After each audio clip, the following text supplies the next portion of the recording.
Q103. I'm here with the guys from 21 Pilots.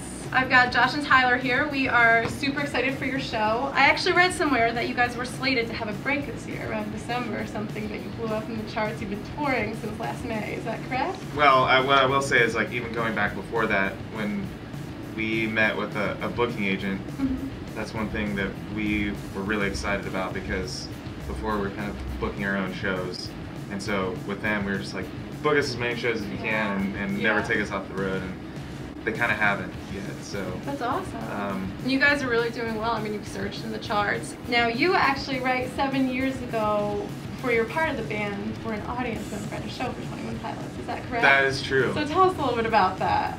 Well, I was watching it. I stage dove, and he was the only one to catch me because no one came out to the show. That's awesome. And from then on, it was just like, I mean, that one guy that caught me in the crowd was, I just want to play music with him. That's like the ultimate trust fall. Yeah, right. It was a great beginning. I don't know why you stage dove with one person in the room, but I just had a feeling, man. It worked out. In my gut, I was like, this guy knows how to hold me.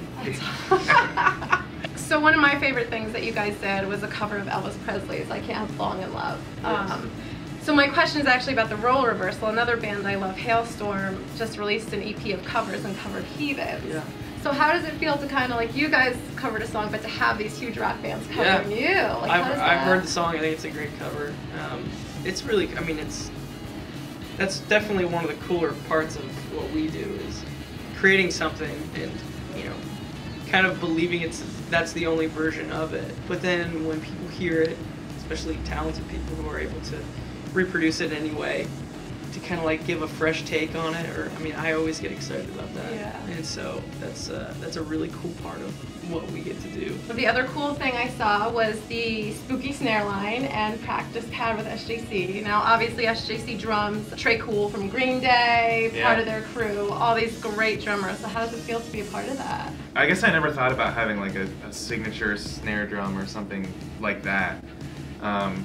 But now having something that I see people buying and using to learn how to play the drums, whether it's on the practice pad or a full drum set, I think it's one of the coolest things. I used to, when I was first learning, I'd lay in bed with a pair of sticks and just hit my legs and figure out what, like, the drummer's trying to, this is a crash cymbal and this is a hi-hat and a snare, and so I'm like working it out in my mind on my legs. And so when I see people playing a practice pad or something, that's really cool to me. What is your guilty music pleasure? Like, what CD or music do you own that you would be embarrassed for people to know? Well, I'm not embarrassed. Not embarrassed, but all the Backstreet Boys. Oh my god, I love Backstreet Boys. Good choice. Yeah, The Call is one of the best songs. I mean, I'm with the Backstreet Boys thing as well. Yeah, we basically just hang out and listen to Backstreet. In Fergie? Awesome. We're guilty. Well, thanks for talking to us. Psyched to be here with you guys. Thank you so much. And that's it. Q103 here with 21 Pilots.